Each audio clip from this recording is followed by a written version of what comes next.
So today we're going to do something a little bit different. For those of you that already know, my wife Dana is in the country on a UK spouse visa. Now we did make a video about it quite a while ago now. I'll link it below. Best to check that out first before you watch this one. Now a lot of you, we do understand you probably won't benefit from this video, a lot of our subscribers, but we still wanted to make it because we've had a lot of demand, people asking exactly how we did it. So we did want to make a video sharing exactly what we went through, kind of a step-by-step guide. Now that's not to say if you follow these steps you're going to go and get a visa. Our best advice would be to go ahead and get a lawyer, get some professional advice. But if you are going through this, you know it is pretty stressful. So this is what we went through. Dana's gonna come and share with you the way that she did it. Hopefully it'll provide some guidance for you, help make the experience a little bit easier. So here's our advice. I'm gonna leave you with Dana. Run the titles.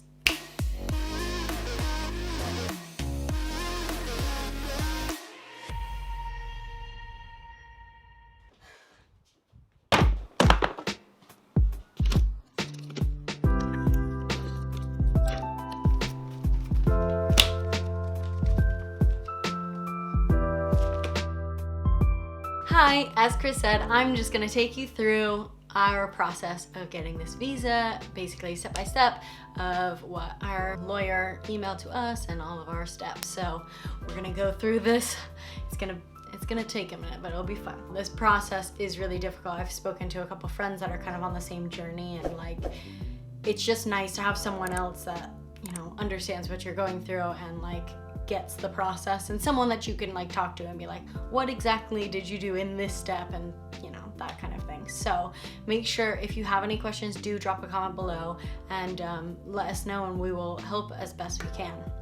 All right, so January 2018, we got our lawyer, and we never actually formally met them. We just emailed and talked over the phone. They were really great, and they specialized in immigration over to the UK. So that was a big thing for us, was not getting a lawyer in the US because they don't know about the UK laws. So we got a lawyer in the UK so that we could I could get over to the UK. So he basically gave us a list of things that we needed. So I'm just gonna read that out for you, and then I'll go through every one and how we got there. So the first thing, this was pretty easy for us.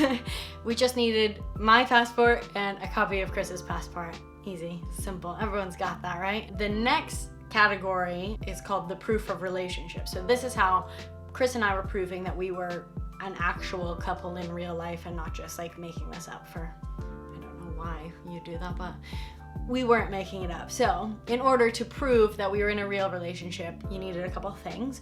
You need a marriage certificate, you need a tenancy agreement, and like a proof of address and a proof of home ownership. The next thing we needed was a property report, followed by a letter from the landlord, and then communication between me and Chris, like call logs, text messages, all that stuff, to prove that, like, you know, we didn't just start dating yesterday and just got married off a whim.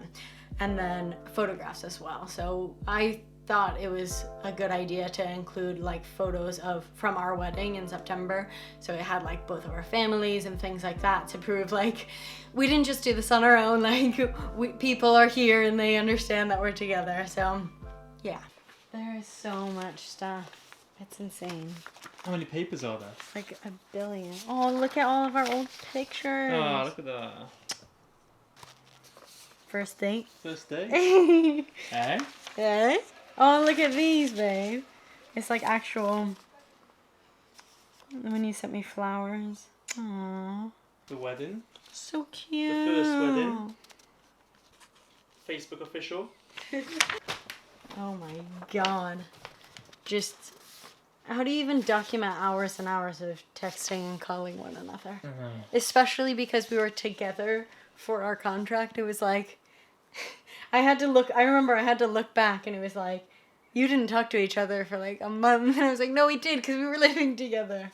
Chris technically was my sponsor, in this whole situation, because obviously I'm the one that was moving country, so there's a sponsor and then I'm the applicant. So Chris was my sponsor, and we went down the route of employment. So he was employed. We were both employed because we both worked on a cruise ship, which is weird, and our lawyers were like, what's happening? I don't understand, because they had never worked with anyone that had worked at sea before. So we were all learning this together for the first time. Even though we were both working for the same company out at sea, my employment didn't technically count because I was being taxed by the US and earning my money in US dollars. So my employment was just irrelevant for the visa process. We had to reach the financial requirement, which is 18,600 pounds in a year. And you can earn that collectively or separately. But because of our case and my employment didn't count, Chris had to earn that. There's also a way to do it that you can like use your savings. You have to have $60,000 in savings if you don't want to include any income. But there are also ways that you can include some income and some savings and meet the threshold. But anyway, the way that we did it is through just Chris's employment, and that's how we met that requirement. So we had to give P60s, wage slips, and if they were not original, you had to get them stamped and signed to prove that they were real. Bank statements, the same, that if they're not original, they had to get stamped and signed. P45s, any P45s ever received.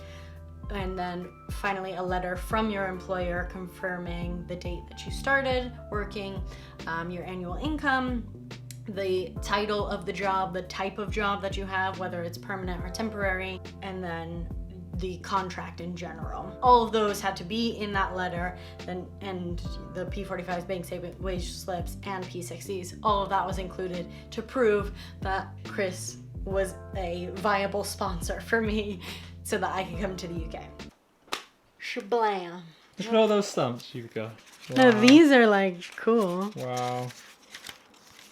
Wow. That's cool. We got married in September, and at that point we were like, all right, we have every single document, we have everything, like this big stack of proof of relationship, proof of work, proof of income, proof of housing, all of that in our little document. We're like, okay, let's get our marriage certificate because this is like the last piece to our puzzle. And so we went to the courthouse, we got married, and it was really nice. So then our lawyer is like, okay, now here are our next steps. So we needed the following things. The application form, and it was just basic information like your name, your passport number, and your parents' birthdays and things like that. Just random information to like check that you're a person, I'm assuming. And then that whole checklist that I explained earlier, the passport, the proof of relationship, the proof of the sponsor's employment. Then we had a biometrics appointment. So once you apply and like send it all in, they send you back an email that says, okay, we got your application, now you have to go get your biometrics done. And you get that done wherever you are. So I applied from within the US. They send you this little sheet that's like, hey, take this sheet to the biometrics appointment, they'll scan your fingers, they'll take a picture of you, and we need proof that you're not a criminal. Then you also needed a sponsorship declaration. So this was like a little thing that Chris filled out that said, hey, I am married to Dana, and I will promise that as long as she's in the UK, I'm gonna take care of her. Finally, we had a cover letter that our lawyer actually wrote like on our behalf, basically just stating that the information was correct and that they vouched for our answers and our information and our documents. Oh my God, come look at how many emails we had going to and from the lawyer. 1, 2. Oh my God, that's insane. Wow, I forgot. Like, it's insane. I love all the titles as well. It's like, are we sure that this is right? Is this how you do it? Application additions, scan documents. Crazy. We have this big binder, and from front to back, here's what it looks like. This is our list of documents. I don't know how well you can see that. I actually had a little binder that had like little folders, and they threw away my binder and my little folders because they had to scan everything once it got there, because once it left my hands, it went to New York, and then it got scanned to go to Sheffield, which is where the UK visa location is. So I had this like cute little binder and had everything in. I think the front page was like Chris and Dana's UK spouse visa with a heart. I was like, they'll like that. Don't think they care. So representations, schedule of travel history, online application form, IHS payment confirmation email, document checklist, sponsorship undertaking and appendix 2, sponsor's passport, applicant's passport. So the sponsor's passport wasn't their actual passport. It was just a copy of Chris's passport, but my passport, the applicant's passport, was actually my passport, and I can't even tell you how scary it is to send your passport away and hope that it returns with the little visa in it. Then we needed our marriage certificate, a mortgage statement, letter from the homeowner, estate agent property report, LV home insurance, and this was all our proof of accommodation. After that, the employer's letter, wage slips from March 2019 to August 2019, P60 for years 2018 and 19, Santander bank statement, February 2019 to September 2019. This is all proof of employment. As you can tell, I'm very organized and wanted it to be extremely easy for the person reading this. But I do recommend it because, you know, why not? Try and make it more simple for them so that you get this visa. And then photographs of our relationship, wedding photographs, and various forms of chat history. And that was all for proof of our relationship. As much as like this visa was extremely stressful and nerve-wracking the whole time, and you know, awaiting my fate for those 12 weeks, as I sent in my application, it left my hands, and Chris and I both like broke down crying because we were just like, oh my god, it's all led to this, you know, it's all ending. And so, you know, it was very stressful, and then it was extremely stressful waiting for my passport to come back and hoping that I had a visa so that we could live together. But it was nice that getting to go through all of our old pictures and our old messages to each other and, you know, see our love like in paper form. That's basically the best part about it, is we have proof that we love each other so very much, and it's beautiful. So this video really was just kind of for us to open up your eyes to this process. If you're going through it, I don't want you to feel alone. It is very stressful, but it is absolutely worth it in the end when you get your visa and you can live happily together. It's a long process, but don't give up.